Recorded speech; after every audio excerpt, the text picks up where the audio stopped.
Que Dieu vous bénisse, que Dieu vous bénisse, que Dieu vous bénisse. Tout le monde est là. Est-ce qu'au fur et à mesure qu'on a avancé, vous en avez de comprendre là où on est en train de se diriger? Amen. On va enlever cette liturgie qui était au milieu chrétien où les gens se laissent aller, n'importe qui fait n'importe quoi. Chacun fait comme ça en comptant sur l'autre. Nous devons compter les uns des autres. Je compte sur votre force. De la même façon, vous devez compter sur moi alors que vous comptez sur l'autre. On ne doit pas laisser. Vous savez, même si elle est faite parmi nous, on doit les soutenir. Et l'une des façons de soutenir quelqu'un, c'est de l'encourager à quitter là où il se trouve. D'accord? Donc, je crois que tout le monde est là, non? Ne perdez pas la vue depuis qu'on commence la première partie, deuxième partie. Nous sommes avancés là, la troisième partie maintenant. Dans la première partie, nous avons vu Abraham étant appelé, étant païen, mais étant béni par Dieu. Et on a vu clairement comment sa bénédiction ne l'a pas éloigné. La bénédiction ne l'a pas éloigné de Dieu. La bénédiction ne l'a pas poussé à s'enorgueillir. La bénédiction l'a plutôt poussé à servir Dieu. Malgré cette bénédiction-là, il était toujours quand même dans le manque. Et son manque a été, malgré son manque, il a vu que c'était Dieu qui comblait son manque. Donc même si vous avez des richesses, il se pourrait que vous avez toujours besoin de quelque chose. Et en fait, nous aurons toujours besoin de Dieu. C'est pour ça qu'on ne peut pas, pour quelqu'un qui dit que je prends ce que Dieu me donne et puis je fuis. Quand tu vas fuir, si tu fuis, si tu donnes la guérison, tu prends. Un des quand c'est l'eau, tu auras besoin de l'eau, tu vas lui demander. Quand tu auras besoin de protection, tu vas lui demander. L'une des choses que nous avons vues et retenues là-bas, c'est qu'il faut qu'on observe la façon que la richesse est produite par Dieu, n'est-ce pas? Et on a vu le premier postulat. Deuxième postulat, maintenant, il faut qu'on s'éloigne de la paresse. D'accord? C'est ce qu'on va développer maintenant. Ouvrons la Bible, la paresse maintenant.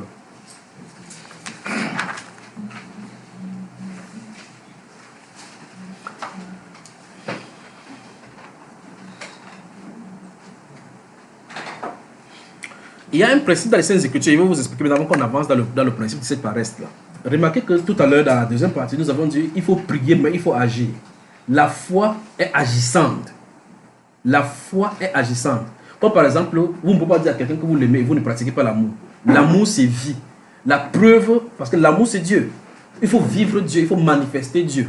Vous ne pouvez pas dire à quelqu'un que vous l'aimez et que la forme que vous agissez, la chose que vous mettez en pratique est contraire à la déontologie même de la chose que vous en appelez comme amour. De la même façon, le Seigneur Jésus, écoutez-moi très attentivement, le Seigneur Jésus-Christ a mis en œuvre des choses pour qu'on puisse bien comprendre.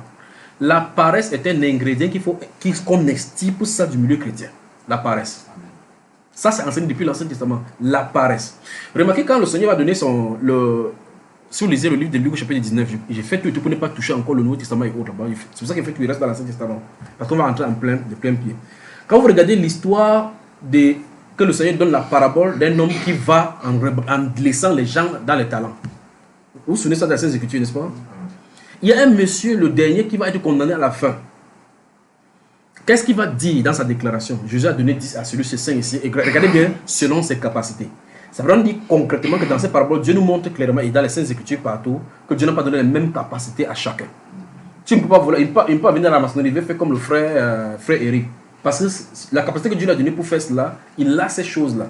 Et en tant que maçon, chef maçon, il a des gens qui sont attachés à lui, qui vont avoir la même chose. Un général, même comme je citais dans la première partie, Joab ne peut pas aller tuer les gens sur le combat. Il y a des gens qui l'accompagnent. Mais il est celui-là qui porte. Quand il combat, les gens ont le désir de faire comme lui. Donc ce sont les porteurs d'onction pour amener les gens vers l'avant. Ce sont ceux qui portent l'onction et qui encouragent les gens à mener vers l'avant, de continuer le combat même quand il y a la faiblesse. Il y a des gens comme ça. Qu'on le voulait ou pas, c'est comme ça qu'ils sont. Les gens qui sont les capitaines d'équipe. C'est ça que les capitaines, laissez l'histoire des coqs des lions là, on ne donne pas ça à n'importe qui.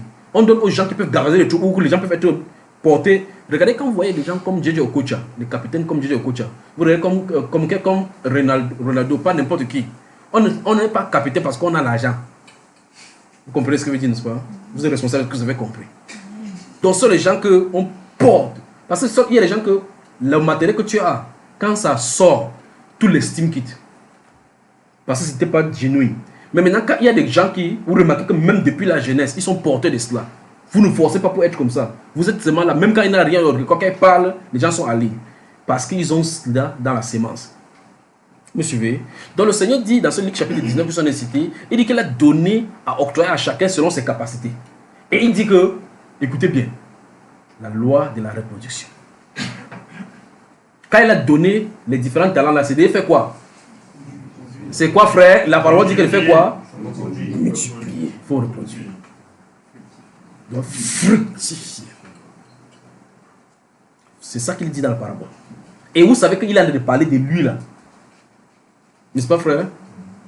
C'est pas ça. Hein? Ah, non, voilà. Mais il dit que c'est un homme de haute naissance. Il dit qu'il part, en allant, il a donné des certaines choses à certaines personnes. Vous remarquez que l'état où on se retrouve, on a de se poser la question, qu'est-ce que tu sais faire? C'est-à-dire, qu'est-ce que Dieu a mis en toi que tu peux faire pour vivre?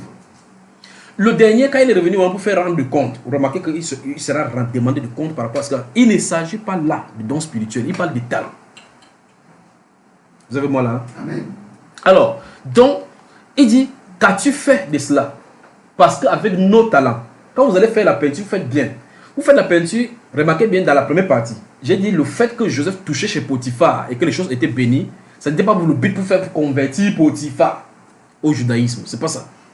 Quand il voit que celui-ci est particulier. Quand Daniel faisait ces choses, des touches particulières qui fait les révélations qu'il avait, ce n'était pas pour dans le but de convertir les Babyloniens. Non. Remarquez le décret qui est sorti pour élever le Dieu de Daniel. On dit qu'il avait en lui l'esprit des dieux. Parce qu'on reconnaissait qu'il y avait l'esprit supérieur en lui. On glorifiait donc Dieu à cause de Daniel. Vous voyez cela, n'est-ce pas? Mais regardez Daniel, quand il servait dans sa tâche de gouvernement, quand il était dans sa tâche, il faisait ça de façon divine. C'est que la Bible déclare que même ses propres ennemis cherchaient la défaillance dans sa tâche. Vous remarquez ce que l'ennemi peut faire derrière nous, au nom du Seigneur, frère? L'ennemi vient pour faire ce que tu vois. On a dit, ils ont cherché dans son intérêt. Regardez bien, Daniel était au gouvernement. Vous ne pouvez pas envoyer l'épervier, ça te capte Daniel. Vous suivez mon regard, n'est-ce pas? L'épervier ne peut pas trouver Daniel. Parce qu'on a dit qu'on a examiné son dossier au tribunal criminel spécial. On a trouvé qu'il n'a rien fait. Ils ont dit que cherchons dans la loi de son Dieu. Faisons fait qu'il frappe dans la loi de son Dieu, qu'il tombe plutôt dans la loi de son Dieu. Donc l'ennemi nous suivait. Vous remarquez que spirituellement parlant, on allait l'attaquer là-bas. Parce que là, on allait l'attaquer. Quand ils ont cherché dans le plan physique, pour voir si son travail physique. Si Daniel travaillait, que peut-être il y avait la loi qui demande qu'on paye les impôts, il ne paye pas les impôts, il devait dénicher que dans son cas, il ne paye pas les impôts. Comme ceux du gouvernement, maintenant qui travaillent dans le gouvernement, ils utilisent les positions du gouvernement. Ils créent les entreprises, ils ne paient pas les impôts parce qu'ils sous-noient les directeurs d'impôts. Quand notre gouvernement va venir là-bas, que redressement fiscal des entreprises, les gens vont mourir de crise cardiaque. Il dit si on commence à faire seulement le redressement fiscal, l'argent que les gens ne payent pas dépasse ce qu'on a là, comme budget. Parce que les gens font le faux. C'est pour ça que beaucoup entrent dans les partis politiques. Je ne vais pas citer les noms des partis politiques. Dans des partis politiques, pour pouvoir avoir des ignorations particales, c'est-à-dire que des partis. Le fait que tu sois du parti, tu ne paies pas les impôts. Voilà, c'est ça que ça veut dire là, la définition là. Donc les exonérations particales. Donc, quand vous appartenez à ces partis, vous ne payez pas des impôts, on ne vous inquiète. Mais le jour où tu lèves la tête que je vais être président, on dit, il ne paye pas les impôts, on ne connaissait pas depuis. Donc, vous voyez que si on fait ça avec Daniel, on ne trouve pas quoi que ce soit parce qu'il ne fait pas ces choses-là en amont. Vous comprenez cela? Daniel était donc intègre dans son travail. Et donc, quand on a cherché, l'ennemi a cherché pour voir, l'ennemi lui-même l'a confessé que non, le gars est fort, il fait son travail de façon exemplaire. Voilà. Maintenant, si on revient dans le cas de ces gens-ci, Jésus dit qu'il a donné le talent et qu'il y a un homme là qui a pris le talent, il allait cacher. Il a dit qu'il savait que tu es un homme méchant, que tu vends ou tu n'as pas planté. Jésus dit que sur tes paroles, tu savais que j'étais comme ça. Tu savais que je suis le Dieu qui cherche la multiplication. Remarquez bien, il fallait aller dans la banque, s'aimer mon talent. Et ça devait se multiplier avec les intérêts. Il viendrait le faire. Sur le plan pratique, qu'est-ce que cela veut dire? Voici quelqu'un qui a un talent, par exemple, de peintre. Tu as déjà reproduit combien de peintre? Il dit non. J'ai moins peur qu'il prenne l'enfant de quelqu'un là, il peint mal la maison de quelqu'un. En tout cas, si vous voulez ces choses-là, n'importe quel commerce que vous allez prendre pour vous la faire, il y aura les aléas qui vont vous faire pour vous décourager. Tu vas dire à quelqu'un que non, sors pour aller conduire le taxi, dit que le taxi, et s'il achète le taxi, et sort là, il y a l'accident, pomme, ça casse. Tu vas dire, hey, il a raison. Parce que s'il achète le taxi, il fait l'accident là, ça va se casser. Il dit, non, je change. Je vais encore faire quoi? Ok, non, fais la nourriture. Ok, moi, je demande, si tu fais la nourriture maintenant, la bouteille, les gars explose, ça te tue. Tu fais quoi? Vous voyez que n'importe où il y aura un problème, n'est-ce pas, frère? D'où la nécessité d'extirper la paresse. Il faut extirper la paresse. Ce sont les paresseux qui peuvent faire comme ça là. On doit analyser les paramètres, mais on doit intégrer les paramètres lorsqu'on doit prendre. Parce qu'au final, il faut prendre une décision pour avancer. Au final, il faut prendre une décision pour avancer. La paresse vient lorsqu'on a analysé les paramètres. On a intégré les paramètres, on décide de ne pas prendre une décision. On va dire ça dans les Écritures. Allons du proverbe. Commençons, doucement. Quand vous lisez, ne riez pas, hein, c'est ce qui est écrit. Quand vous lisez, ne riez pas, c'est ce que la Bible dit. Et quand la Bible définit comme ça, maintenant, c'est que quand on finit de voir cela, on regarde maintenant si ça se trouve en nous, on dit ok, désormais, il ne veut plus être comme ça. Que Dieu vous bénisse. Commençons, Proverbe chapitre 10. Gardez-vous à l'esprit que le travail s'est fait à cause du réveil qui est en train de venir.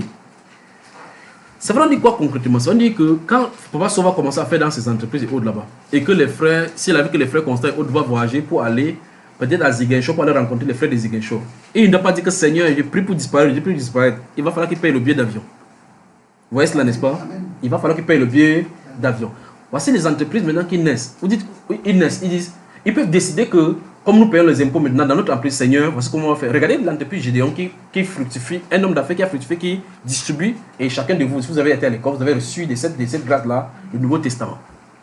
Bleu, comme ça, qu'on vous a distribué. Maintenant, quand vous voyez le Nouveau Testament, on vient vous donner. On dit, ceci est un don. On dit que à ne pas vendre, parce que quelqu'un, ça a été subventionné.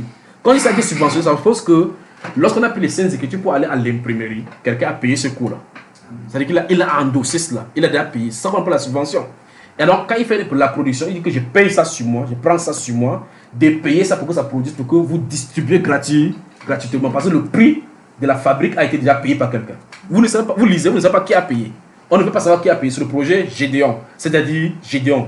Gédéon pas le nom, mais c'est le projet, c'est que tu as comme force, fais-le, va délivrer Israël.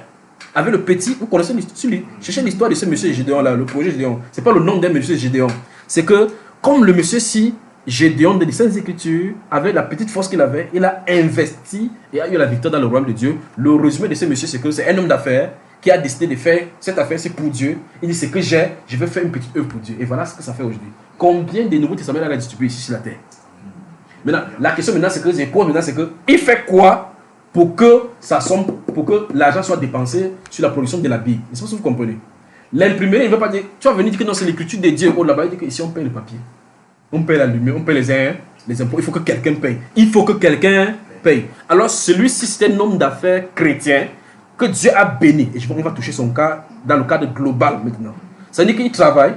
Dieu le bénit pour qu'il produise le Nouveau Testament. Si c'est le Nouveau Testament seulement qui distribue dans le monde entier, peut-être, je ne sais pas depuis combien d'années qu'il distribue. S'il en a distribué d'abord 7 milliards, et que derrière ces 7 milliards, une seule âme a été sauvée, ça ne vaut pas le prix. Pas vrai, frère? Parce que la Bible déclare que qu'est-ce qu'un homme donnera en échange de son âme? Ça veut dire que le prix d'une âme n'a pas de prix. Une âme n'a pas de prix, n'a pas de valeur. Donc même si cet homme a investi des milliards pendant des années et que le but de cette Bible-là, c'était d'aller chercher une seule personne, c'est bien, c'est fait pour le royaume. Il aura accompli, c'est pourquoi il a été appelé. Alors on voit qu'en amont, si on prend avec la parabole de Luc chapitre 19, il n'a pas allé cacher son talent, parce que son talent a dû produire quelque chose, l'âme là. Et il a amené le cœur de Dieu et les anges à être réjouis au ciel à cause de la repentance de celui-là. Une seule personne qui a, vous savez, je vous ai raconté une année où j'étais en train d'aller prêcher à Ange-Raphaël, et le Saint-Esprit m'a demandé de descendre dans un domaine où il y avait les gens qui fumaient le banga là-bas. Or, parmi le groupe là qui fumait, il y avait la fumée partout. Je me souviens, c'est les mauvais jours qui ne veulent plus fumer. Quand les gens viennent, on se dit, quand ça commence à venir dans mon pensée, j'espère que ce n'est pas la même vision qui veut venir convoyer quelque part. Ils avaient saturé l'atmosphère là-bas des fumées noires. J'ai dû bloquer ma respiration. Tu viens là-bas et dis, oh, bah, tu veux tirer un peu membre. Oh, mais il y a la route pour aller à la prière par là-bas. Tu me fais passer par ici. Pourquoi? Dieu a d'aller chercher une brebis là-bas. Vous voyez cela? Oh, les gens de parler là-bas, ils étaient presque 20 là-bas à l'intérieur, ils commencent à parler. Quand ils ont su qu'ils étaient serviteurs du Seigneur, ils ont commencé à disparaître, un est resté. Et c'est quand un est resté, et puis il s'est tourné, il y avait un petit, il parlait des Gédéons avant de voir le Nouveau Testament. Il avait le Nouveau Testament dans sa poche ici derrière, comme ça, quand il a commencé à parler, il a tourné la cigarette, le truc pour jeter. Et vous voyez, il avait le Nouveau Testament. Donc malgré qu'il fumait le banga, il met sur un banga comme ça. Il riait, il lisait seulement. Le monsieur qui a payé pour ce projet, s'il n'est pas au courant de ce qui s'est passé. Il dit, mais le monsieur qui a fait qu'on multiplie le Nouveau Testament bleu là, n'est pas au courant de ce qui s'est passé. Donc vous voyez qu'en amont, comme j'avais dit que si vous êtes porté dans son écran, Dieu va mettre dans votre chemin les gens qui vont accomplir, c'est pourquoi il est appelé. Donc je fais partie, dans ce moment-ci, du travail de ce monsieur, sans qu'on ne se connaisse. Il ne le connaît pas, il ne me connaît pas, et on ne doit jamais se connaître. Mais toute la gloire revient au Seigneur Jésus. Amen. Qui est en train de traverser au travers de nos différents talents, nos différentes capacités pour sauver une âme. Vous remarquez que si vous voulez, vous regardez vous retracez votre parcours spirituel, quelqu'un a été quelque part pour intercéder pour vous d'une façon ou d'une autre. Quelqu'un a dû obéir à Dieu quelque part pour que vous soyez où vous êtes. De la même façon, quand vous priez aussi pour quelqu'un, quelqu'un sera sauvé quelque part sans savoir pourquoi il a été sauvé, comment il a été sauvé. Et donc, Dieu nous utilise comme des instruments tout simplement. Voilà, vous êtes. Alors donc, revenons sur ce monsieur-ci. Donc, il est ici, il travaille, il est milliardaire ou il est millionnaire. Dieu l'a béni. Il utilise son argent à bon escient pour le royaume. pour le royaume. Parce qu'il voit dans les Saintes Écritures, il faut que la parole de Dieu soit prêchée partout, il faut que la parole de Dieu remplisse toute la terre. Il dit, ok Seigneur, je porte ça sur moi pour faire ton œuvre. Il ne le fait pas pour sa gloire. Le fait qu'il fait avec un bon cœur pour faire l'œuvre de Dieu, Dieu fructifie. Alors, il y a la production de ces livres-là qui va sortir et que quelqu'un reçoit ça chez lui. Il a de le lire sans connaître l'histoire qui est derrière. Enfin, il n'a pas besoin de connaître l'histoire. Là, c'est l'essentiel, c'est la présentation de la personne du Seigneur Jésus. Mais en amont, ce qu'il veut montrer, c'est qu'en amont, il y a toute une équipe qui a travaillé.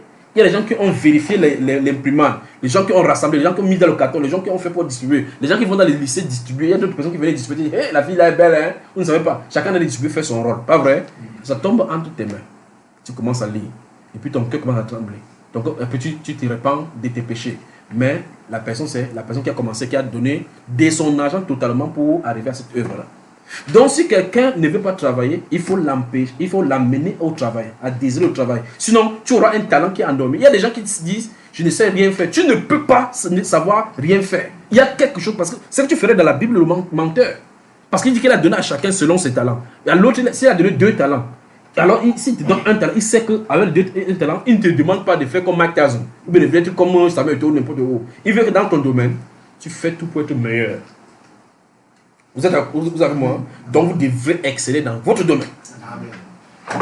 Vous devrez exceller en votre domaine. Quand vous voulez faire quelque chose, faites de façon parfaite. C'est ce que la Bible nous recommande. Quand vous voulez faire n'importe quoi, si vous êtes travailleur, regardez bien. Le plus bas des travaux qu'on peut faire ici, c'est le travail de ménager. C'est ce qu'on voit dans les Saintes Écritures.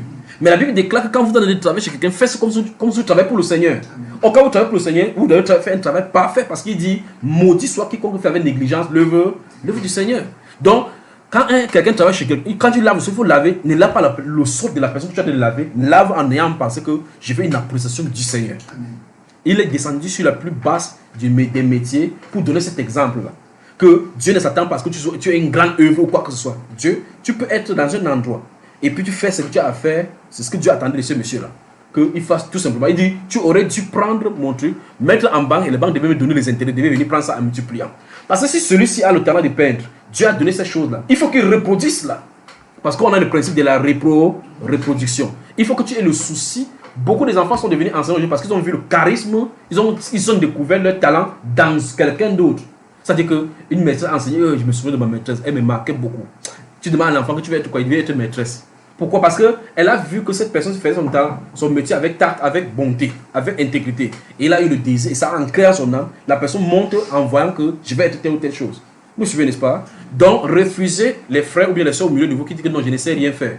Si je ne sais rien faire, il faut investiguer dans sa vie au quotidien, c'est par quoi il est attiré. S'il n'est pas attiré, il faut délivrer son cœur. Parce que Dieu a quelque chose qu'il a semé en nous. On va découvrir ça dans les Saintes Écritures. Il n'y a personne qui n'est né avec un talent. Il n'y a personne qui est né avec un talent. Alors, toute personne qui a un talent doit faire fructifier ce talent-là. Il dit bien fructifier. C'est comme si vous avez la famille, vous avez un grain de maïs. Vous dites il faut manger. Ou manger le maïs, après ça peut satisfaire votre truc pour le moment. Ou bien vous décidez, vous semez ce grain de maïs, ça devient un épi de maïs. Vous pouvez décider, vous cassez la moitié, vous semez encore, ça dépend maintenant un champ de maïs. Vous voyez, avec un grain que vous avez détruit dès le départ, vous avez eu à avoir un champ. Pas vrai, frère? Donc, avec le talent que tu as, que ce soit un talent, il va faire ce qu'on doit faire. On ne fait pas en imitation de l'autre, on fait en faisant avec le meilleur de soi ce que Dieu nous a laissé de faire. Vous savez moi? Donc, si ce frère se dit, justement peindre, je ne sais pas comment il va faire avec cela. Forme quelqu'un. Forme quelqu'un, prends les frères qui nous sont et inculque-leur cette notion. Et bien plus encore, tu vas voir que certaines personnes vont sortir même avec leur touche particulière, ils vont encore avoir une originalité en plus de ce que tu leur as donné. Et quand tu vas regarder, tu vas voir, c'est mon œuvre que j'ai fait d'abord. Au moins, tu sais que tu auras fait du bien sur la terre. Si tu n'es pas sur la terre prochaine, quelqu'un va vivre de l'art que tu lui as appris. D'accord, frère? Tu auras fait quelque chose de bien. Proverbe chapitre 10. J'aime quand vous êtes comme ça, quand vous êtes à jeune, comme ça, on parle, vous entendez bien parce que votre corps est calme. Notez Proverbe chapitre 10, vous avez noté. Commençons par là. Et on va avancer dans le livre de Proverbes principalement. On y va. Le verset 26, pour préparer le Proverbe chapitre 12. Le verset 26, qu'est-ce que ça dit? Regardez avec moi. Verset 26, du chapitre 10. C'est que le vinaigre est aux dents et la fumée aux yeux, tel est le paresseux pour celui qui l'envoie. Vous avez lu ça chez vous? Bon, vous êtes entré dans une cuisine ou bien dans un endroit, un environnement où il y a la fumée. Vous savez, pour ceux qui ont fait le champ, quand la fumée entre dans vos yeux, vous avez vu ce que ça fait, n'est-ce pas? Qu'est-ce qu'on veut nous enseigner, c'est concernant le paresseux. On dit que c'est que les vinaigres sont aux dents. Normalement, quand tu mets le vinaigre dans les dents, vous savez ce que ça fait sur les dents, non? L'acidité. Ça fait que vous ne pouvez plus marcher la prochaine chose maintenant. Donc c'est un obstacle. Un paresseux est un obstacle. Il crée seulement des problèmes. C'est un peu comme par exemple si vous allez en guerre et qu'on a de courir pour se mettre en habit. Si quelqu'un est handicapé par une seule chose là-bas, vous voyez qu'il faut mettre des déployer en plus de votre sac que vous portez. Il faut maintenant mettre votre vie en jeu pour pouvoir amener celui-ci à votre niveau. Vous comprenez, n'est-ce pas? Maintenant, ça c'est le Proverbe chapitre 10, verset 26. Il dit que le paresseux et ses caractéristiques sont comme la fumée qui entre dans les yeux des gens ou bien le vinaigre qui brise les dents des gens là. Donc le paresseux c'est comme ça. Chapitre 12. Chapitre 12 des Proverbes. On y va. Il dit quand on va linéariser, parce que c'est à un moment donné là, chacun va voir quelque chose. Chapitre 12, il vient du verset 27 seulement. Après on va passer au chapitre 13. Donc on doit extirper. Je veux qu'on voit d'abord le caractéristique des paresseux. Et puis on va vérifier, vous vérifiez au milieu. Les gens sont là, vous appelez quelqu'un. Il y a souvent des gens qui me proposent de travailler, même à l'extérieur. Frère, est-ce qu'il y a telle personne qui peut faire telle chose? Tu appelles tel frère, tu fais quoi? Il dit, oh, je ne fais pas. Mais en t'entendant, tu entends que cette personne a un problème. Il va appeler frère Junior. J'ai tel problème, il faut résoudre tes problèmes. Donc, frère Junior, je suis ici, on sait si on lit la Bible, l'argent tombe sur moi. Donc, il dit, si vous la Bible, on sait prendre l'argent, là, tu vas prendre. Il dit, je prends comme bien. En t'entendant, la Bible déclare qu'il faut qu'il travaille. Bon, chapitre 12, verset 27. La Bible déclare, le paresseux ne rôtit pas son gibier, mais le précieux trésor d'un homme, c'est l'activité. Souligné. Nous sommes au verset 27 du Proverbe chapitre 12. Vous avez vu? On dit que le paresseux ne rôtit pas quoi son gibier. Donc il a un gibier, mais ne rôtit pas parce qu'il a la paresse de rôtir. Il veut que ça se fasse. Donc fast food, que tout se passe comme une lettre à la poste. Fast food. Mais on dit que le précieux trésor d'un homme, c'est quoi?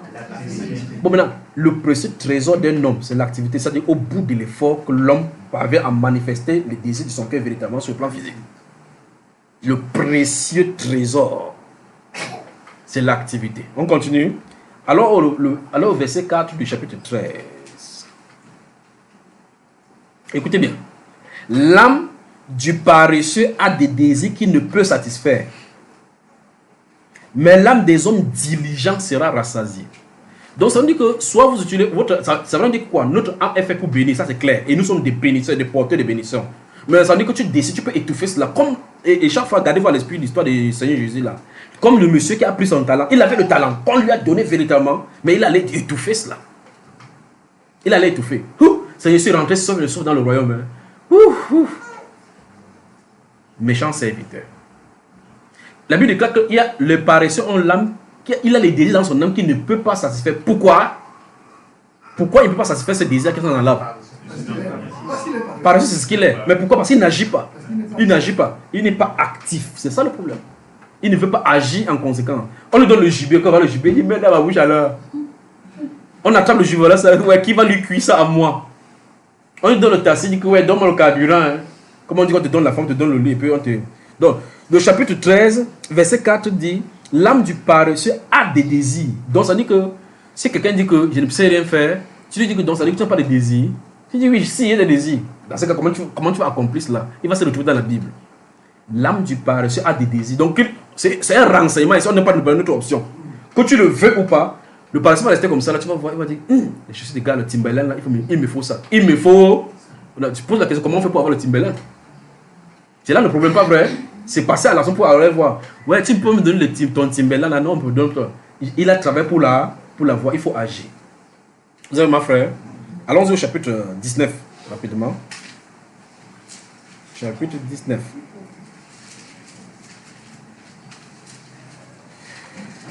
Chapitre 19.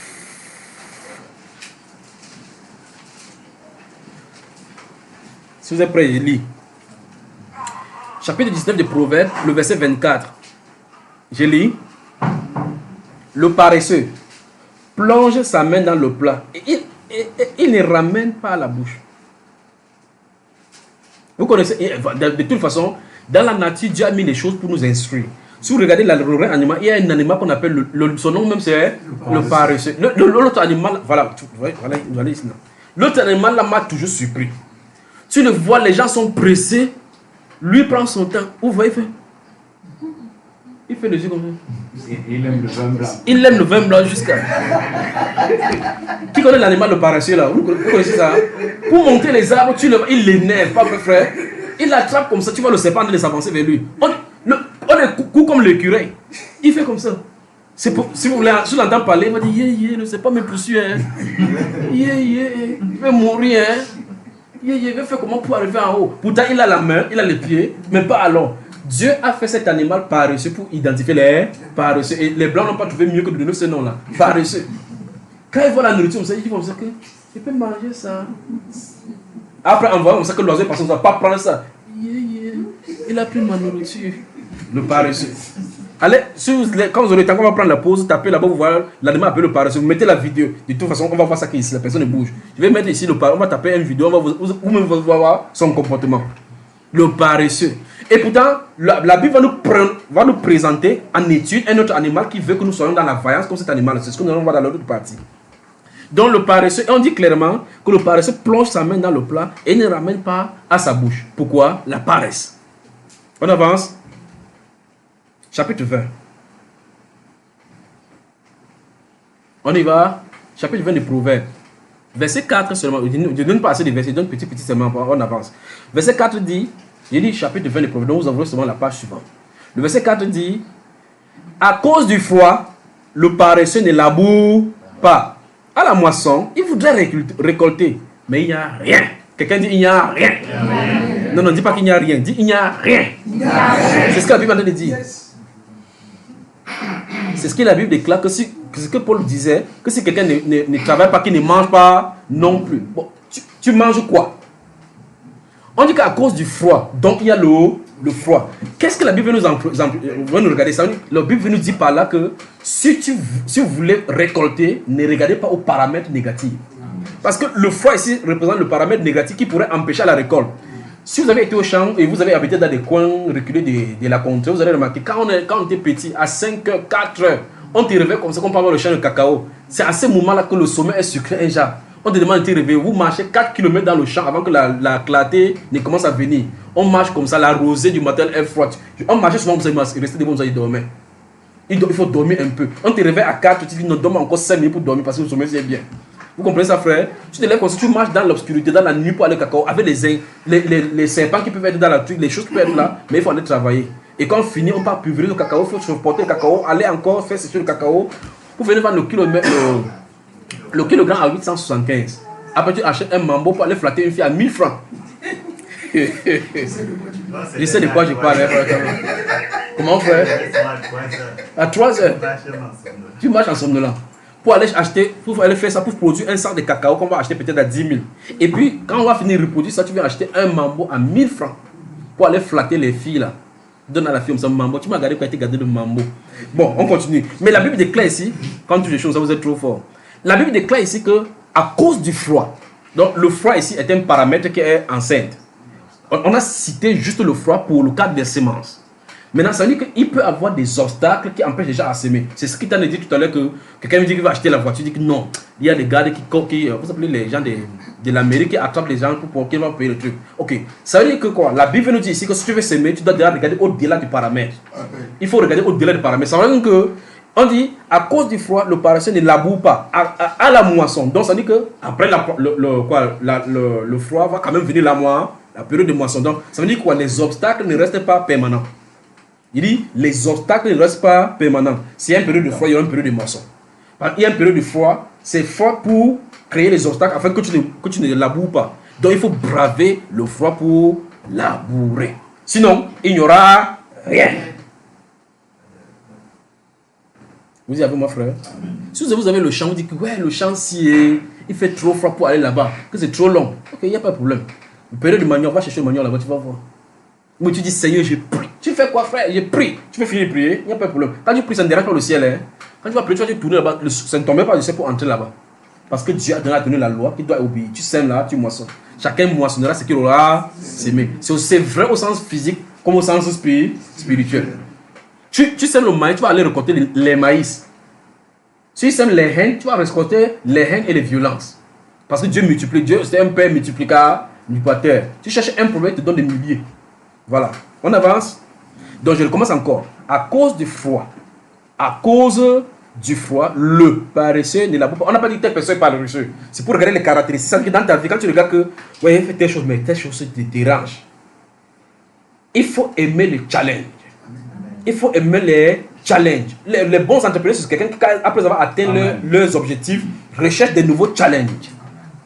Vous allez voir que quelqu'un a investi dans telle chose, il a été meilleur. Telle chose, il a été meilleur. Parce que des obstacles qu'il a eu à glaner ici et là, ça lui a donné le muscle pour des nouvelles orientations.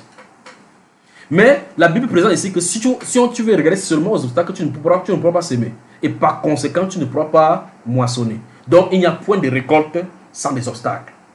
Le principe est là, pas vrai? On continue. Chapitre 21.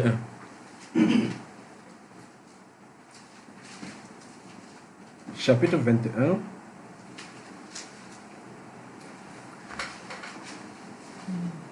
Vous avez ouvert. Le verset 25 dit ceci. Les désirs du paresseux le tuent. Souvenons-nous qu'en amont, nous avons dit qu'il avait des désirs en lui qui ne peut pas accomplir. Les désirs du paresseux le tuent. Parce que ses mains refusent de travailler. Souligné. Je crois que les choses sont dites dans ces écritures pour que nous devons être les meilleurs. Nous devons être les meilleurs.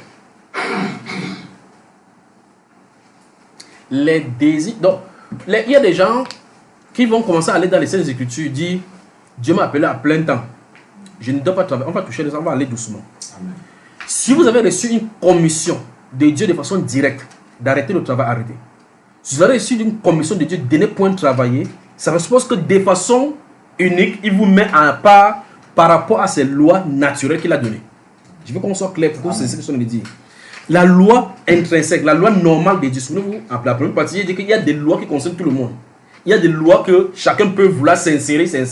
Parce que si quelqu'un décide maintenant, il dit, allez multiplier, soyez fécond. Quelqu'un peut décider qu'il ne se marie pas. C'est une loi. Pas vrai? Parce qu'en aval, il y a une autre loi qui dit qu'il y a des gens qui ont décidé, à cause du royaume, d'être unique. Vous vous souvenez de ça, Matthieu chapitre 19. Donc tu peux décider. Et quand tu décides d'être unique, ça ne veut pas dire que la loi de Dieu est fausse ou bien tu as désobéi à la loi de Dieu. C'est que tu as décidé ce qui est meilleur. Vous comprenez cela, n'est-ce pas? Parce que vous soyez marié ou pas, les temples des femmes où on va, c'est la souillure. Dieu a seulement légalisé la souillure pour la femme, qu'on les connaisse, pour avoir des enfants. Donc, vous voyez qu'on a les enfants dans la souillure. Et on sort comme ça pour la sanctification. On va y revenir aussi là maintenant. Alors donc, vous remarquez que si Dieu a donné la loi, que allez multiplier, fructifier, soyez fécond, et que quelqu'un décide que non, moi je ne vais pas porter, comme Paul l'apôtre, il dit que chacun, regarde bien, pour le cadre du mariage, il n'impose pas. Il dit que lui, parce que lui-même n'était pas marié, il dit que chacun détient de Dieu d'un don particulier. C'est-à-dire que malgré que la loi générale est donnée de multiplier, il n'impose pas ça à tout le monde d'être marié. Vous m'avez suivi? Vous avez bien compris, n'est-ce pas?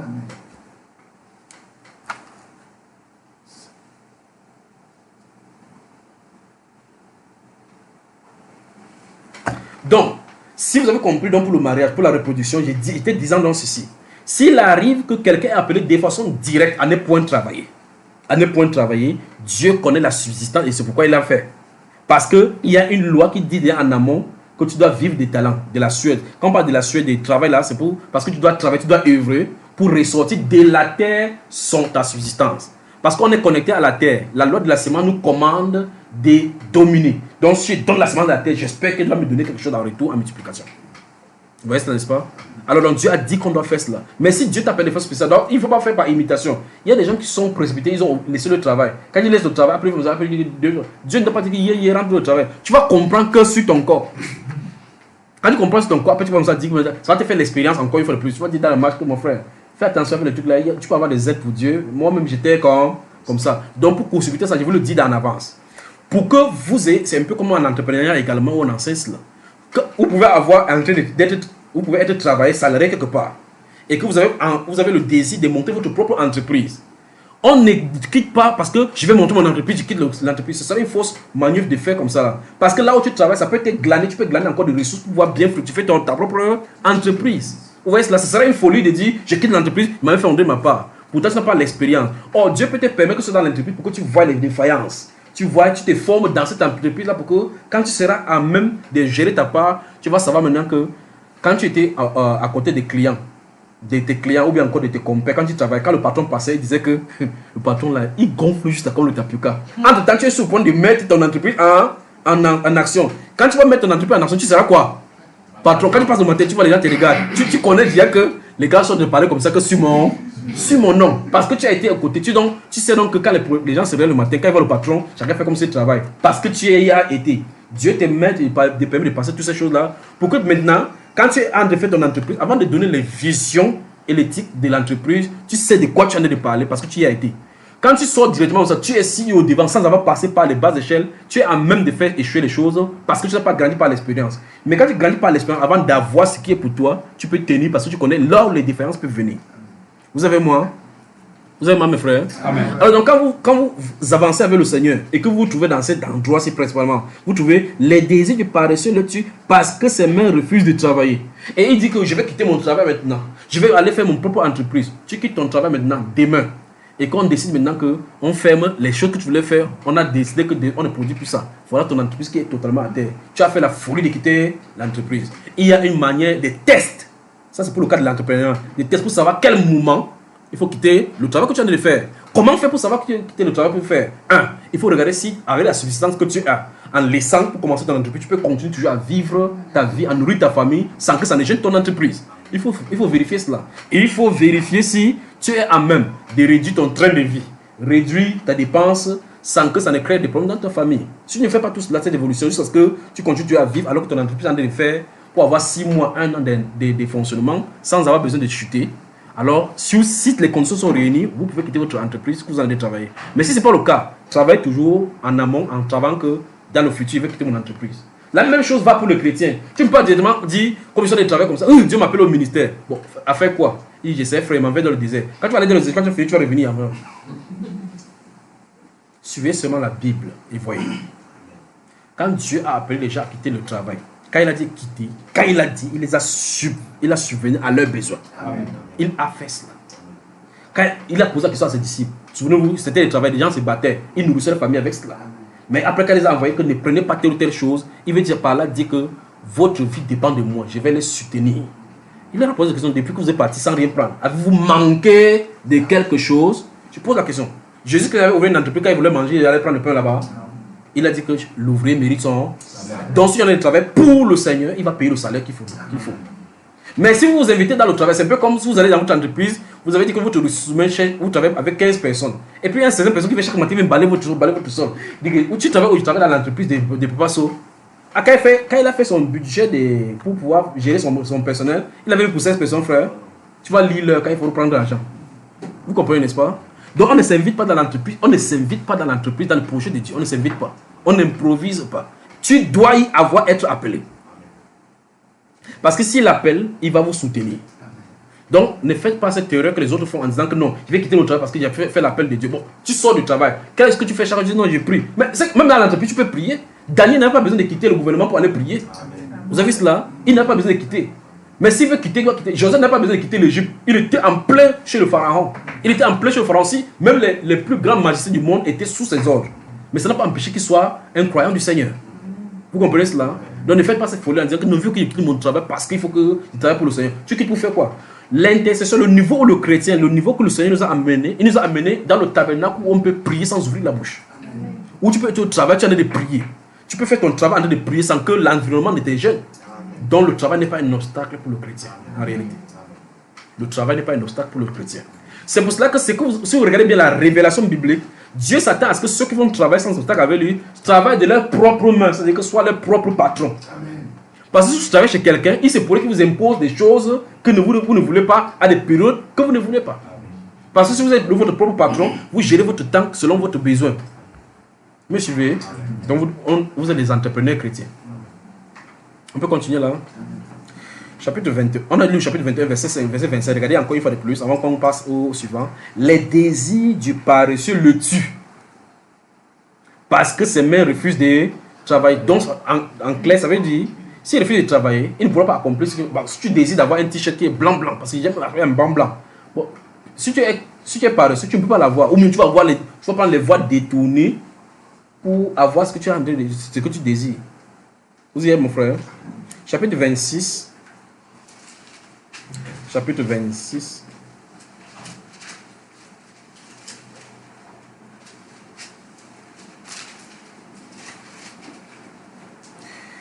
Proverbe chapitre 26, on va lire les trois versets qui sont les versets 13, 14 et 15. Écoutez. On y va. 13, 14 et 15. Le paresseux dit, il y a un lion sur le chemin. Il y a un lion dans les rues. Hein? On y va. La porte tourne sur les gonds et le paresseux sur son lit. Mon frère, ouvre la porte s'il voit. Ouvre la porte. Regardez. La porte tourne sur les gonds. Les gonds, c'est les trucs là. Les faits que vous avez vus, c'est les problèmes là. Donc c'est sur ça que la porte tourne. Donc ça veut dire que même les portes que nous construisons sont les prophéties des hommes paresseux. On dit les portes tournent sur ses gonds et le paresseux sur son lit. Ça veut dire que les portes ne veulent pas laisser les gonds. Le paresseux ne veut pas laisser le lit. Il entend le matin, la pluie tombe, il dit oh c'est bon, il tourne la couverture sur lui, vous tourne ça. Le frère de dit que lève-toi un peu, il dit il pleut dehors. Dit le paresseux. On continue, le verset suivant. Le verset 15 dit le paresseux plonge sa main dans le plat et il trouve pénible de la ramener dans sa bouche. C'est-à-dire quoi? Il a quelque chose devant lui. Agit seulement. Il ne veut pas agir. Vous pensez que quel est le vrai problème du paresseux? Quel est le vrai problème du paresseux? C'est-à-dire que dans vos différentes marches, après avoir sorti, vous êtes sortis ici, vous rentrez dans votre milieu. Si vous rencontrez quelqu'un qui est paresseux, vous pouvez maintenant connaître ses caractéristiques. Quand vous dites à quelqu'un qui fait faisons telle chose, il dit que ouais, vous ne trouvez pas que. Quand vous faites telle chose, ouais, vous ne pensez pas que. Une fois, deux fois, trois fois, vous dites que voici le gars qui. Quand on dit l'animal là qui dit que ouais, il va faire comment?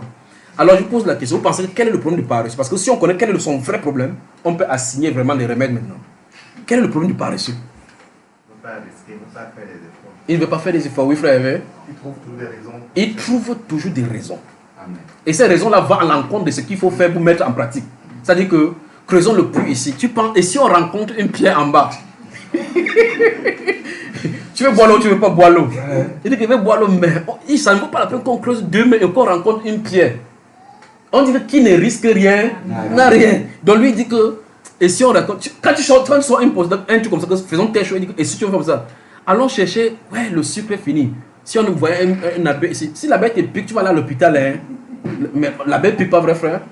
Donc le paresseux va toujours trouver des obstacles pour que vous ne continuez pas. Donc vous pouvez les identifier par leurs paroles. Ce sont les gens qui découragent du travail. Ils découragent le travail. Ils disent que non, ouais, il fait déjà nuit, il faut qu'on parte. Et si vous ne tournez pas le ciment là, ça va. Il dit ouais, il faut qu'on parte. Bon, mais quand vous connaissez donc ces choses-ci, qu'est-ce qu'on peut faire pour adresser à quelqu'un qui est paresseux, pour qu'il se réveille, pour qu'on enlève, on extirpe ces choses dans son cœur? Qu'est-ce qu'il faut faire? On va voir les remèdes spirituels de la Bible, d'accord? Mais essayez de vous jeter dans l'eau comme ça. Si vous rencontrez un paresseux qui dit ces choses-ci là, vous pensez qu'est-ce que vous pouvez lui faire pour qu'il puisse se réveiller? On le fouette. La privation. Hein? La privation. Donc tu le prives. Il dort lui encore seulement. Oui, le moment viendra, il saura. Mais il a toujours fait ça comme ça depuis. Est-ce qu'il a changé? Quand cela demande, il sera obligé de se lever. Il va se lever. Il va te venir te citer verset biblique que frère, tu as dit qu'il faut partager. C'est pas l'amour que tu fais comme ça. Il va lire.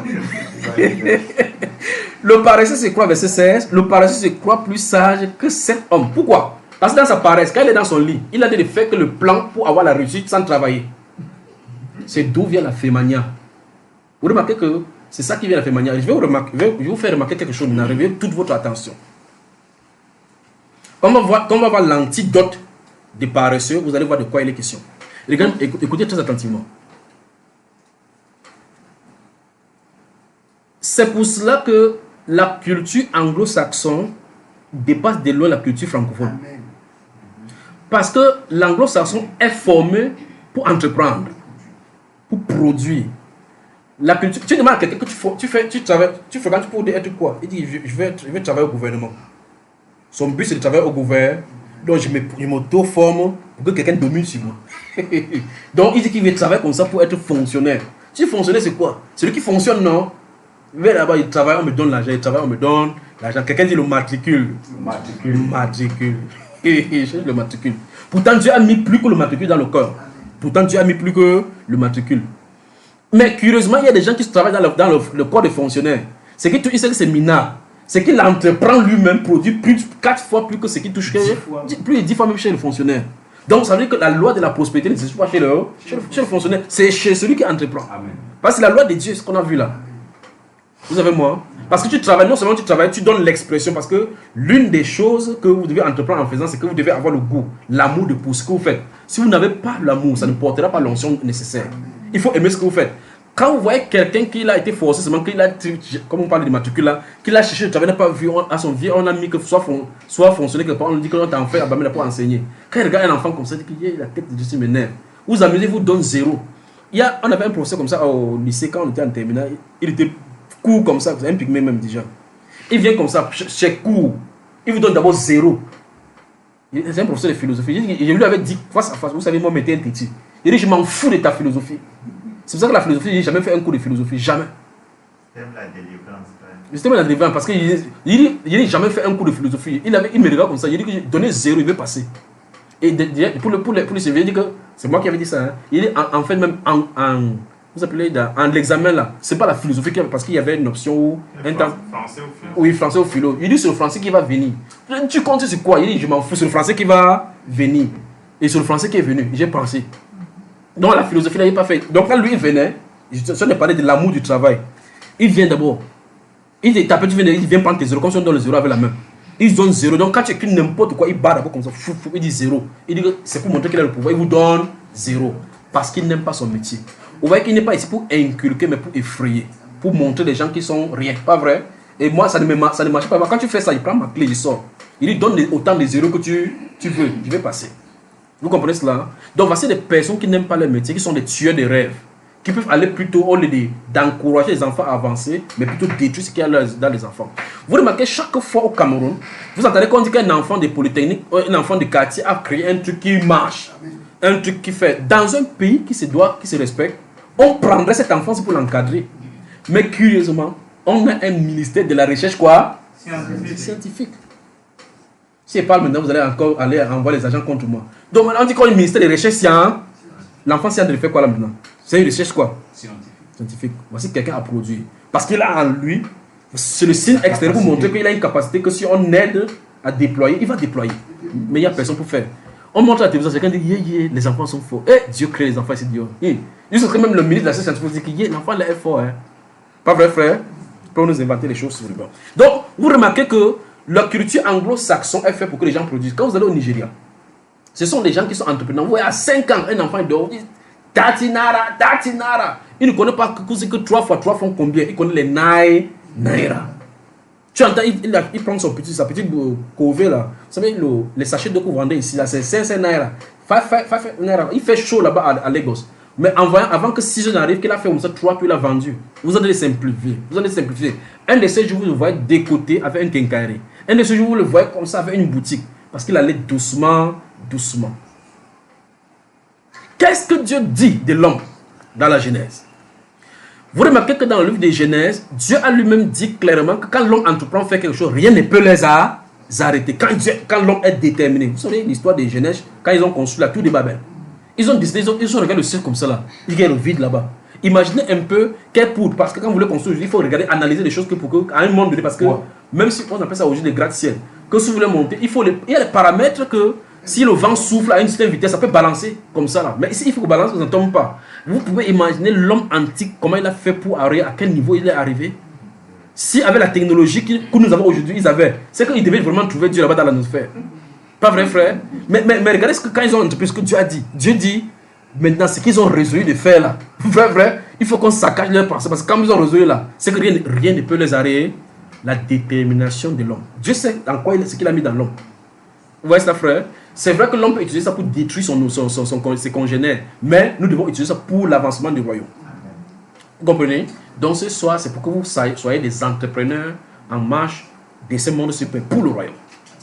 Donc les gens qui travaillent pour faire prospérer le royaume. Pendant que les gens du ténèbre travaillent, fructifient, travaillent, œuvrent pour le royaume de Satan, travaillent pour l'œuvre du Seigneur. Je vous pose la question. Galates chapitre 6, versets 7 et 8 disent, ne vous y trompez pas, on ne se moque pas de Dieu. C'est qu'un homme aura semé, il le moissonnera aussi. Si quelqu'un sème pour sa chair, moissonnera de sa chair la corruption. Celui qui sème pour l'esprit, moissonnera de l'esprit la vie éternelle. Je vous pose la question. Quand vous lisez ça, comment s'aimez-vous pour l'esprit? Comment? En disant que Seigneur, que Dieu te bénisse, c'est ça, s'aimer pour l'esprit? Vous avez mon frère. Amen. Comment est-ce que vous semez pour l'esprit? Je parle de le réveil qui est arrivé. Vous dites, la Bible déclare que ce qu'un homme aura semé. Et vous remarquez que plus tard, quand le verset finisse, il dit ne nous laissons pas de faire le bien, car nous moissonnerons autant convenable. Pour dire clairement de quelle semence dont il est en train de parler. Vous voyez cela? Ne nous laissons pas de faire le bien. Donc, parce que nous moissonnerons autant, nous moissonnerons quand le moment viendra. Si nous ne nous laissons pas de le faire, faisons ce bien-ci aux frères. Donc, vous voyez qu'on a nous dit clairement qu'il faut faire du bien. Ça, c'est le plan physique. S'aimer dans les vies des gens qui sont dans le besoin. Donc, vous remarquez que si vous pouvez financer plutôt quelqu'un qui a un projet, financez le projet. Si vous financez un projet, arrivez à un niveau, si vous voulez être partenaire, c'est l'une des choses, des principes du partenariat. Vous entrez là-bas en partenariat comme un actionnaire. Ça avance, vous profitez également, ça vous permet de financer. Il y a des gens dans le milieu chrétien qui ont des finances. Mais ils cherchent des projets ça cherche sur le monde. Donc, il va prendre les bénédictions d'Abraham pour aller donner aux enfants ismaélites. C'est pas normal, pas vrai, frère? Vous me suivez? Amen. Donc, le système anglo-saxon pousse les gens à entreprendre. Comme le président américain disait, ne demandez pas ce que le pays a fait pour vous. Demandez ce que vous avez fait pour le pays. On dit que les gens ont gâté le pays. Gens ont gâté le pays. Mais souvenez-vous, dans le moment de difficulté, quel qu'en soit le cas, Dieu ferait toujours son chemin pour son peuple. Il faut que chacun, après ça, rentre seulement et vérifie clairement ce qu'il en est par rapport à lui. Si vous voulez faire n'importe quoi, si vous voulez le conseil, je n'ai pas l'argent pour avancer, mais j'ai la bouche pour parler et l'onction pour ouvrir les écrits des cieux. Il y en a. Et donc maintenant, si vous voulez, on va parler, on va vous donner des secrets par rapport à telle ou telle chose et on va mettre la main, on va prier, ça va avancer. Vous comprenez, n'est-ce pas? Si vous voulez prier que ça vienne dire que non, je prie, j'attends que Dieu me bénisse. Ne vous attendez plus à ça. Il l'a béni, il a dit que Dieu l'a béni. Il a dit allez multiplier, féconder. Quand il a béni, tu ne dis pas que j'attends que Dieu me dise qu'il ne va pas faire. Mais tu peux sortir les multiplications jusqu'à ta pas vu, pas vrai frère? Tu fécondes jusqu'à ta pas vu, alors qu'il n'y a plus dit. Ou tu n'attends pas qu'il dise que féconde. Tu reproduis ça chaque jour. Mais pour ce qui est de fructifier, remplissez, achevissez, tu dis qu'il attend que Dieu me bénisse. Pourtant, il a dit ce que tu as, avance. Mais regardez-vous à l'esprit du paresseux. On dit que le paresseux dit il a dans sa main les choses, mais il trouve difficile de mettre dans sa bouche parce qu'il ne veut pas agir. Vous y êtes? Que Dieu vous bénisse. Que Dieu vraiment vous bénisse. On peut avancer, frère? Donc, cela étant, nous avons vu que l'une des lois qu'il faut éliminer en milieu de nous, c'est la paresse. Donc, comment donc extirper la paresse? On a identifié que les paresseux ont des traits caractéristiques qui veulent décourager. Ce sont des gens qui découragent l'avancement, découragent les projets, décourage les visions. Tu veux entreprendre quelque chose, il fait tout pour te décourager. Maintenant, ceux-ci étant des chrétiens, en milieu chrétien, parce qu'il ne parle pas de ceux de dehors, ceux-ci en milieu chrétien, vous connaissant que quand vous avez identifié comme c'est un paresseux, comment vous devez faire pour lui? Comment? Quelqu'un a une proposition? Oui. À mon sens, puisque nous sommes ensemble, Oui. cela veut dire qu'il faut l'amener. Il faut déjà commencer par l'amener à ne plus être ce qu'il est. Bon, si je veux qu'il soit ce que je suis, je vais le prendre je vais dire quoi? L'accrocher à moi. Dorénavant, je serai avec lui. Je vais lui enseigner ce que je sais faire. Donc, je vais l'amener à faire ce que je fais. Après, pas dire que on va aussi m'amuser. Il croit qu'il serait comme lui. Hein. Vous connaissez pas bien les oui, bon, oui. Oui, après ce que Papa Soa a dit, c'est que l'une des choses, c'est de prier pour que le Seigneur permette déjà à ce frère ou à cette soeur d'admettre déjà qu'il est paresseux. Il va dire tu me juges, frère. Pourquoi tu me juges? Oui, parce que s'il n'admet pas déjà cela, peu l'effort qu'on peut apporter à lui ne va jamais voir cela. Ça, c'est ce que je peux dire. Donc, il faut seulement prier pour lui. Bon, Papa Soa agit, toi tu pries, il agit. C'est ça, non? Donc, pendant que Papa Soa est de l'amener à agir, toi tu es de prier en amont. C'est l'intercession de ça, frère, ça c'est bon. Qui d'autre? Oui, mon frère est arrivé. Il faut lui apporter l'enseignement. Quel enseignement? Sur la paresse. Proverbe chapitre 6, auront l'enseignement principal des paresseux. Quelqu'un dit l'enseignement contre les paresseux. L'enseignement contre les paresseux. À toi, c'est pas moi qui dis. Quand vous allez lire, vous allez voir que c'est ce que la Bible intitule, c'est l'intitulé de l'enseignement. Vous y êtes? Je veux que, si vous avez ouvert, je veux que vous lisez le verset 6 du chapitre 6 du Proverbe ensemble. On lit tous ensemble. 1, 2, 3, c'est parti. Va vers la fourmi. Non. Attendez. On va lire ensemble pour que les paresseux entendent bien. Alors, 1, 2, 3, c'est parti. Va vers la fourmi paresseux. Considère ses voies et tes. Donc, ça dit que les paresseux n'ont pas besoin de délivrance. Les paresseux, il n'y a aucun paresseux qui a besoin de délivrance. Ils ont besoin d'observation. Donc, Dieu a donné la solution contre les paresseux. Voilà ça. Il doit aller vers les fourmis. Donc, à la place de la délivrance que les autres doivent subir, le paresseux doit subir la science de l'observation. C'est ce que l'enseignement dit dans ce Proverbe chapitre 6. N'est-ce pas? Il dit qu'il doit aller vers la fourmi. Et puis on dit ça n'est pas n'importe qui, c'est pas n'importe qui va vers la fourmi, c'est qui? Le paresseux. Et puis on dit qu'il doit considérer ses voies. En considérant ses voies, il deviendra sage. Si le paresseux voit jusqu'à ce qu'il ne comprend pas cet enseignement-là, c'est que je ne sais pas, si la Bible peut le délivrer, personne ne peut le délivrer. Parce que la Bible a donné la solution, c'est la solution biblique. Il doit considérer l'enseignement fourmi maniant. Alors, donc, l'enseignement de fourmi est fait pour les paresseux. On dit va venir considérer ses voies. Maintenant, on peut arrêter un peu et glaner ça et là des fourmis. Et ça va nous donner d'autres choses qu'on peut faire dans les entreprises, les stratégies, comment faire, comment agencer sur le temps, comment anticiper sur les difficultés. La fourmi nous enseigne ça. Donc Dieu a donné le cours de l'entrepreneuriat pour une entreprise infaillible avec les fourmis. Les entreprises, vous avez entendu que l'entreprise des fourmis a chuté, frère. Quelqu'un dit l'entrepreneuriat de Dieu est divin. Et infaillible. Mais c'est tellement gigantesque que c'est fait par des fourmis qui semblent être invisibles. Voilà. Donc pour le monde, si on te dit d'aller faire le cours de management, tu vas aller dans un truc comme Hec des Paro, bien Hec des Maroc, bien la haute école Harvard pour pouvoir sortir avec les esprits brillants du marketing. Eux-mêmes disent qu'ils ont des paramètres. Quand il y a le management des risques, qui vont aller, il faut aller apprendre. Quand tu finis l'école de commerce, il faut venir faire le management des risques. Comment on fait pour contrôler le risque? Mais le risque de Joseph est venu par le Saint-Esprit. La gestion du risque. Vous voyez, un manager qui prend le risque de conserver les choses même dans la pénurie. Vous me suivez, frère? Donc vous voyez que la stratégie qu'il fait, ce n'est pas dans une école. Maintenant, Dieu ne dit pas que le paresseux doit aller à l'école qu'on le tape pour qu'il se réveille. Il dit que son école, c'est l'école des fourmis. Pas que vous allez dans une école, vous voyez que l'école des fourmis. C'est parce que les enfants sont comme les fourmis, dérangent souvent. D'accord, donc c'est pas ça. Ça veut dire que c'est les fourmis maniant que vous voyez les fourmis qui mangent notre nourriture. Vous allez dans votre cuisine, vous voyez que vous allez voir une colonne de fourmis qui sont en train de monter quelque part. Souvent vous les tuez, vous ne savez pas qu'ils sont en train de faire des entreprises. Alors Dieu n'a pas demandé d'aller pulvériser le tout sur eux pour les tuer. C'est vrai qu'ils dérangent votre nourriture, tu mets ta nourriture en voyant qu'ils sont sur ça, la banane, tu dis ouais les fourmis s'y dérangent. Mais elles sont là pour nous apprendre. Dieu n'a pas demandé qu'on pas les tuer, mais qu'on pas apprendre d'eux. Parce que Dieu a mis en elles la loi de l'entrepreneuriat. Maintenant, suivons le verset suivant concernant cela. Elle n'a ni chef, ni inspecteur, ni maître. Donc, si on regarde ici, une entreprise doit avoir un chef normalement pour coordonner. D'accord? Ni maître. Les inspecteurs, ce sont les gens qui inspectent le travail pour voir. Parce que normalement, pour faire une bonne entreprise, il faut avoir quelqu'un, un manager, un dirigeant, ou bien, bon, il y a la différence entre un manager et un dirigeant, et un leader qui sait porter les choses en avant et donne le travail, inspecte, vérifie pour voir si tout se va en contrôlant. Mais on dit ici que ceux-ci n'ont pas de manager. Ils n'ont ni maître, ni quelqu'un qui les surveille. Ça veut dire que c'est tellement ordonné et tellement bien ancré en eux que chacun sait ce qu'il est censé faire pour que toute la cohésion du groupe puisse marcher. Donc voici l'armée des chrétiens fourmis. C'est eux ici. On dit, elle n'a ni chef, ni inspecteur, ni maître. Elle prépare en été sa nourriture. En masse, gardez-vous à l'esprit dans la saison. Et en masse pendant la moisson, de quoi manger. Puis on insulte encore, on dit quoi? Paresseux. Jusqu'à quand seras-tu couché? Oui. Quand te lèveras-tu de ton sommeil? Oui. Un peu de sommeil, un peu d'assouplissement, un peu pour dormir. Et la pauvreté de ce voilà.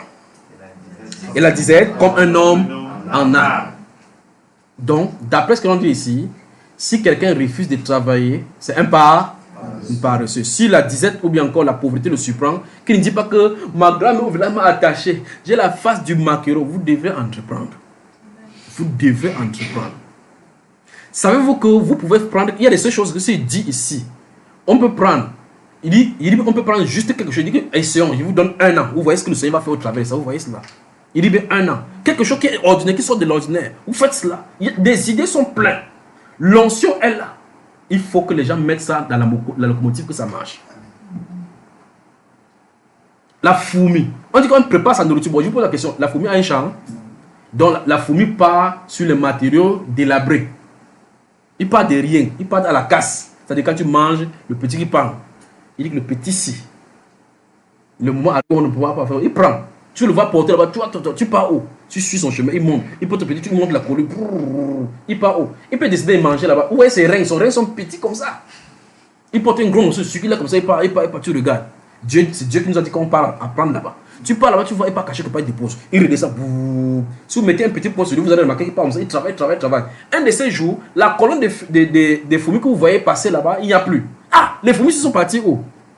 Ils savent que le temps, et les comme ça, on changé. Quand ils sont dans leur trou là, ils mangent. Entre-temps, toi qui ne manges pas, tu dis, ouais, c'est fort dans la maison, si ils ont pris les restes de nourriture que tu jetais pour les cacher.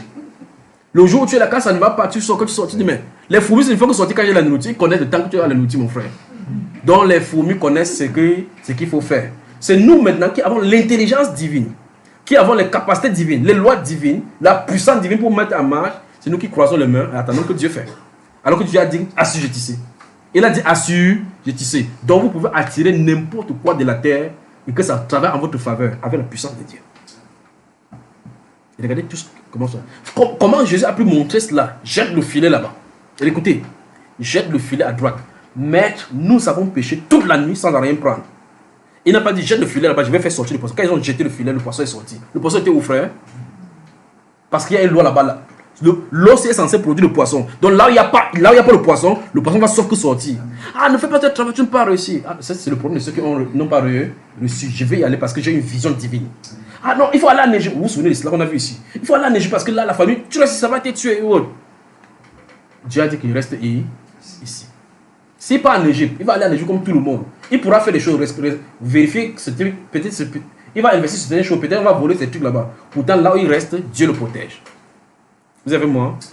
Quand Dieu accorde la richesse à quelqu'un, il l'accorde avec la bénédiction d'Abraham, il protège cette richesse. Il protégera toujours la richesse. Souvenez-vous de Job, le prophète.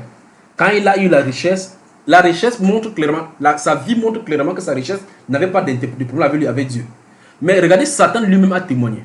Satan lui-même a témoigné que Job n'a pas mis la main dans la franc-maçonnerie. Satan a lui-même témoigné que Job n'était pas dans la franc-maçonnerie, qu'il n'était pas dans le Ku Klux Klan. Il est venu, mais tu étais où sur la terre? Je suis allé me promener à José et là-bas, on est allé à la Blanc. Mais tu as vu Job là-bas, est-ce qu'il part en boîte? Il ne part même pas en boîte. Il dit, mais pourquoi? Il est chrétien, tu l'as béni, tu l'as protégé. Et ces choses couvrent la terre, couvrent le pays. Donc ces activités couvrent le pays. Et dès que tu l'as protégé. Mais est-ce que vous voyez une mur construite tout autour de Job physiquement? Donc Dieu avait donné les ordres à la loi spirituelle, aux esprits, qu'on ne touchait pas à ceci. C'est-à-dire quand ces brebis sortent, s'il avait qu'il y a une pandémie qui va frapper pour tuer, sa part est protégée. Dieu veille sur les bénédictions qu'il a accordées à ses bien-aimés. Dieu veille sur les bénédictions qu'il a accordées à ses bien-aimés. Dans la deuxième partie, si vous êtes dans la première partie, j'ai cité un passage de l'écriture qui dit dans les psaumes que c'est en vain que les gens sortent pour aller chercher du pain. Et Dieu donne ainsi aussi à ses bien-aimés pendant leur sommeil. Donc, tout ce que les chrétiens ont besoin, comme on se sent, ça me parle là-bas, c'est seulement la révélation. Donc, tu dis, je sors pour aller chercher le travail. Il va faire quoi? La personne qui médite, il reste à côté de Dieu. Dieu dit, écoutez bien, prends la terre, fais des statuettes là. À travers ça, il va t'enrichir. Tu tournes quoi avec la terre? Tu sais que tu as reçu quelque chose de Dieu. Donc, au lieu de courir pour aller chercher le travail, courez d'abord vers la révélation de ce que tu es censé faire. Amen. Quand tu as la révélation de ce que tu es censé faire, là maintenant tu peux accompagner, sachant que tu as de faire dans la vision avec l'optique de Dieu. Vous m'avez suivi, mes soeurs, hein? Je parle particulièrement aux frères parce que vous êtes là pour soutenir l'œuvre. Parce que vous avez les visions. Après, quand le mari va vouloir faire, vous allez dire, j'ai vu quelqu'un qui est venu te donner un faux argent là, ne prends pas son argent pour l'association. Je dis, toi aussi, tu aimes trop voir trop de visions. Tu vois toutes les mauvaises visions sur moi, sur mes affaires. Va prendre l'argent, tu vas voir. Le Saint-Esprit dit que celle-ci, il a mis les femmes à côté des chrétiens pour les accompagner dans la vision de l'œuvre pour laquelle ils appellent. Vous voyez cela? Donc, le paresseux, pour être délivré, doit écouter l'enseignement des fourmis. Nous sommes d'accord? Ah, vous n'êtes pas d'accord, frère? Amen. La Bible déclare au chapitre 30, le verset 25, que les fourmis, peuple sans force. Dans le verset 25 du chapitre 30, la Bible déclare que les fourmis, peuple sans force, préparent en été leur nourriture. Ici dans le premier chapitre 30, il y en a une cinquantaine de versets à lire. Cinquantaine de versets. Pas seulement sur les fourmis, une cinquantaine de versets. Parce que jusqu'à présent, je ne suis pas encore dans le Nouveau Testament pour voir cela. Il dit, les fourmis, peuple sans force, vous remarquez cela? Peuple sans force prépare en été. Donc, si on compte sur la force physique, les fourmis n'en ont pas parce que si tu les appuies, c'est terminé. En tout cas, pour ceux donc qui sont là-bas, quand vous appuyez tous sur le mur, vous les tuez tous. Pour ceux, vous avez fini le projet, mais les fourmis ont ça dans leur gène, les projets. Ils sont ça pour entreprendre et pour réaliser des projets. Mais la Bible déclare qu'ils sont sans force. Donc, quelqu'un peut justifier que ce n'est pas parce que je n'ai pas de force. C'est pour ça qu'il ne peut pas faire telle ou telle chose. Maintenant, comment quelqu'un n'a pas de force, il entreprend de préparer sa nourriture en été. Ça suppose qu'il n'y a pas besoin de force pour préparer certaines choses. Il y a besoin de stratégie. Il y a besoin de stratégie.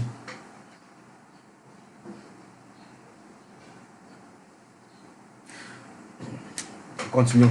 Que Dieu vous bénisse.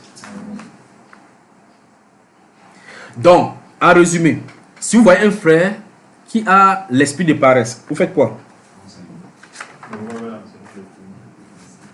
Donc, les fourmis qui passent dans ta maison, tu vois la même dans ta maison que regarde les fourmis ici. Elle pas taille.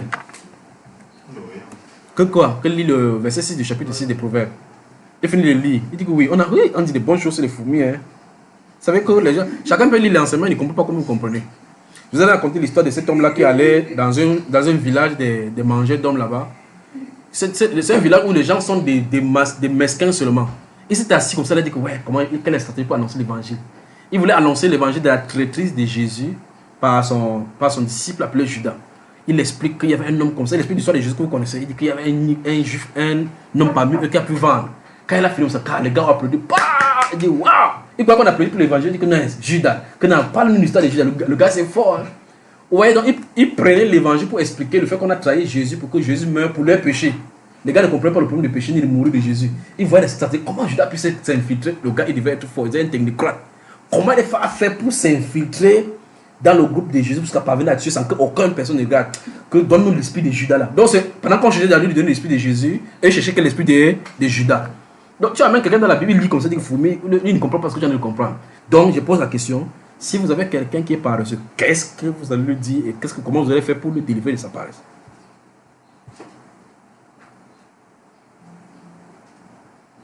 Et on va lui apprendre à chercher. On va lui apprendre à chercher, à entreprendre. On va lui apprendre à entreprendre doucement. Vous remarquez que tout à l'heure nous parlions du fait qu'on s'est levé le matin, quand on était petit, on vous entraînait au champ et autres. Vous remarquez qu'en réalité, ça ne vous plaisait pas. Vous remarquez qu'en réalité, ça ne vous plaisait parce que tu dors, on te réveille à cet instant-là. Pour nous, on ne versait même l'eau. C'est désagréable ce grand matin quand on verse l'eau sur toi. Toi, tu ne peux plus dormir, l'eau est glacée sur toi, tu fais. Et tu marches, j'avais un philosophe, j'ai fait pleurer. J'attaque mon cou, ça gonflait ici. Mais tu gonfles en avant ça. Parce que tu arrives comme ça. On te dit que voici ta portion, tu vas débousser jusqu'à là-bas, tu vas débousser jusqu'à là-bas. Tu regardes, il ne débousse pas, tu pars. Vous savez, il était têtu depuis l'enfance. Il est têtu. On me prépare comme ça. Il y a une chose qui m'énervait, c'est la sève de banane qui cale sur la main là. Vous savez, quand vous faites de la banane, ça vous cale sur la main partout là-bas. On prépare le coquille avec la banane. Je dis que je ne fais pas. Vous êtes nombreux à la maison comme les Chines populaires. On se fait 2 réunions de plantains, chacun fait pour qu'on prépare ensemble. C'est la communauté et c'est une façon d'Africain de faire qui est bien. Ça permet que les enfants grandissent dans la cohésion. Quand il faut laver les assiettes, quelqu'un lave les assiettes, l'autre fait ces choses-ci. Et puis là, moi j'étais rebelle. Je ne voulais pas toucher ces choses-là. On dit que si tu ne prépares pas, tu vas manger le coquille comme ça avec la banane verte. Je crois que c'était la blague. Quand on a venu préparer le coquille, je vois qu'on a mis une coquille vraiment bien avec la banane verte là-dessus. Vous voyez cela, n'est-ce pas? Que celui qui ne travaille pas ne mange pas non plus. Je crois que c'était une bonne formation. Donc, si vous remarquez que dans votre enfance, quelqu'un vous a fait du mal, en réalité, si on vous a fait du mal, si vous considérez qu'on vous a fait du mal en vous faisant travailler, en fait, il faut remercier cette personne-là. Parce que cette personne a été un contributeur à votre formation d'aujourd'hui. Si vous allez dans des familles aisées où ils ont des enfants qu'on protège, on les prend comme les bébés, non, ne touche pas mon enfant, ne fais pas telle ou telle chose, ne fais pas telle ou telle chose, en protégeant l'enfant, le parent croit qu'en protégeant l'enfant, comme ça, il a fait du bien, il a tué l'enfant. Par exemple, au moment des difficultés où le parent n'est plus là, il ne peut pas s'en sortir. C'est pour ça que quand le bien est donné en échange pour quand le parent meurt, il dilapide ça parce qu'il ne savent pas. Mais vous remarquez que si vous êtes employé dans la maison, peut-être vous êtes un cousin qui habite dans la maison. Quand on va dire chauffe la nourriture, c'est à vous qu'on va donner. Quand on dit balayer le sol, c'est à vous qu'on doit donner. C'est la formation que la maman a fait pour toi en refusant cette information à son enfant. Mais sur le tas, on a comme l'impression qu'il a fait du bien à ses enfants. Il a tué ses enfants. Vous comprenez? Donc, si on vous a tiré la main pour aller au champ dès le départ, nous y sommes maintenant. Parce que encore les vrais croyants de la Bible sont des chantiers-arts. Sont ceux qui allaient au champ, ils étaient dans les élevages, dans le champ, ainsi de suite. Pas vrai, l'agriculture. C'est là où nous sommes venus et là nous allons y retourner. Vous montez, vous descendez, avant que le jour qui ne vienne, l'agriculture va faire sa hausse et ça venu dans le monde comme l'ultime solution pour les industries. L'agriculture. Maintenant, comment investir et entrer dans l'agriculture comme Abraham? Comment investir et aller dans l'élevage comme Abraham? Il ne faut pas les pesticides ni les insecticides. C'est l'onction. La révélation. C'est le temps de faire quoi maintenant? Est-ce que l'heure est arrivée de changer de cap?